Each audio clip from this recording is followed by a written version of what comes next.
Assalamualaikum. What if I told you the biggest threat to your future after divorce isn't your ex-wife? It's the fact that she still controls your emotions without even being in the room.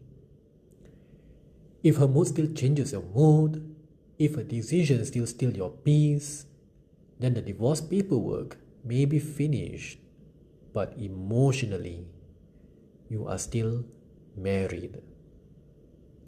I'm not speaking to you as a relationship guru. I'm someone who has walked through divorce, who has experienced the sleepless nights, the overthinking, the guilt, the fear of losing time with my children, and the silent battle of trying to stay strong while feeling everything around me was falling apart. What finally changed my life wasn't getting my ex-wife to change. It was taking back ownership of my life. By the end of this video, you will understand one shift that completely changed how I looked at divorce. A shift that helped me stop giving my ex emotional authority over my life while becoming a calmer father, a stronger Muslim, and a freer man. I still remember one particular evening. I had just dropped off my children, and as I drove away, the car suddenly became very quiet. You know that silence, the kind that forces your mind to start talking. Questions started flooding in. What if she says something bad about me? What if my children start loving the other home more? What if I'm slowly being replaced? Then something happened. My phone vibrated. A text message. Nothing dramatic. Just a short message about changing the next pickup arrangement. Logistics, that's it. But suddenly, my whole emotional state changed. My heart rate increased. I started reading between the lines. Why did she word it like that? Is she being difficult? What does she really mean? Before I knew it, I was not driving anymore. I was mentally arguing with someone who wasn't even sitting beside me. I got home, but emotionally, I never arrived. I spent the rest of the night replaying conversations that never happened, imagining future arguments, preparing explanations nobody asked for, trying to predict every possible problem. Then Allah placed a question into my heart that changed everything. Why am I allowing someone else's behavior to decide the quality of my worship, my parenting, my peace, and my future? That question exposed something uncomfortable. I thought I had divorced my marriage, but I had not divorced my emotional dependence. In my mind, my ex still had the remote control. Not because she wanted it, it's because I kept handing it back. Every notification, disagreement, delayed reply, every comparison, every unfair situation. I gave her another button to press, and every time she pressed it, I reacted. I call it caring, being responsible. I even call it fatherhood, but it wasn't. It was emotional slavery wearing the clothes of responsibility. There was a painful thing to admit, because many divorced fathers think leadership means constantly reacting. No. Leadership means choosing your response before life chooses it for you. That became my new standard. I stopped asking, how do I make her understand? Instead, I asked, how do I become the kind of father my children feel safe with every time we are together? That question changed everything. I realized something else.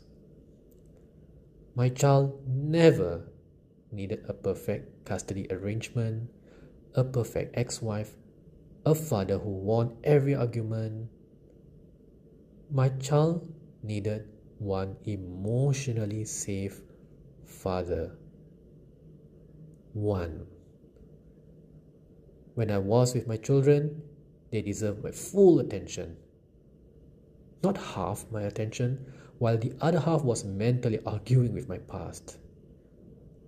Because children don't just hear our words, they absorb our emotional atmosphere.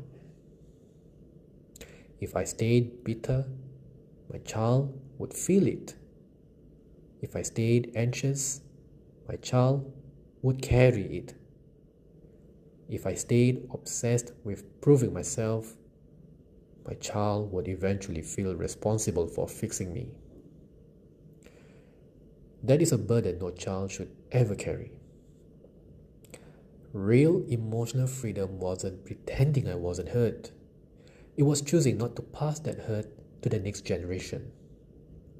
That is fatherhood. That is emotional leadership. And for me, that is one of the most beautiful ways to live Islam as a divorced father. So here's the lesson.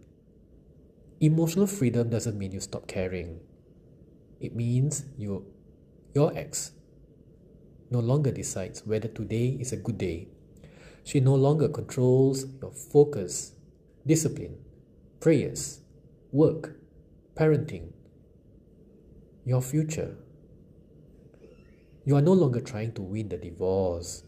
You are building the man, the father, the servant of Allah that the divorce failed to destroy. And when your children look back years from now, they won't remember every custody schedule. They will remember how safe they felt whenever they were with Daddy.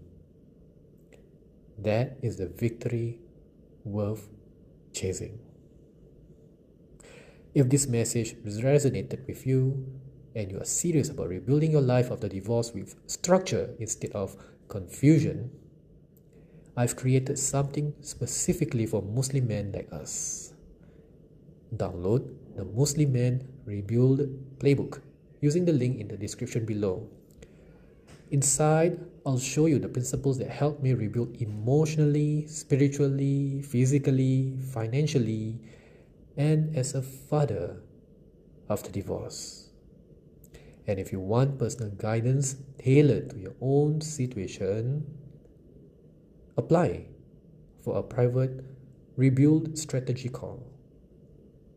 We'll look at where you are today, where you want to be, and build a practical roadmap to help you move forward with clarity and purpose, inshallah. If this video helped you see your situation differently, subscribe to the Maverick Mountain. Because every week, this channel helps Muslim men to rebuild after divorce through discipline, faith, fatherhood, and emotional leadership. And I love to hear from you. What was the moment you realized you were giving your ex too much emotional control over your life? Leave your comment below because your story might be exactly what another brother needs to read today. Never forget this. Divorce may have changed your circumstances, but it never had the authority to define your identity. With Allah as your anchor, every disciplined decision you make today becomes another brick in the life you are rebuilding. Stand up.